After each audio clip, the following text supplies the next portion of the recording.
De ce début d'année, c'est le pic a été franchi. Voilà, ça va plutôt bien se passer. On aura un peu de retard, nous les Européens, par rapport aux Américains.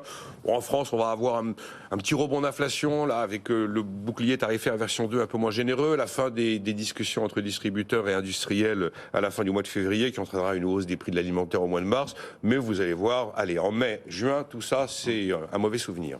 Oui, il faudrait peut-être d'abord se souvenir que presque tout le monde s'est trompé. Je me souviens qu'il y a 3 ans, tout le monde expliquait que l'inflation était morte. En fait, c'est le vrai. Les principaux spécialistes du sujet, qui sont les banquiers centraux. Ouais, et donc le vrai sujet, c'est quid des forces structurelles et quid des forces conjoncturelles. Et aujourd'hui, on a l'impression que tout le monde nous dit, puisque le prix de l'énergie se détend, ce qui est donc conjoncturel, on va revenir tranquillement à un taux d'inflation qui était celui d'avant. C'est oublier qu'il y a aussi des causes structurelles. Enfin, moi, je le dis depuis 3 ans. Je dis pas que je suis plus intelligent que les autres, mais en tout cas, il y a quand même des forces nouvelles qui n'existaient pas avant. D'abord, c'est la fin de la mondialisation, en tout cas telle qu'on l'a connue, avec un retour quand même du protectionnisme. Et ça, c'est pas un choc one shot.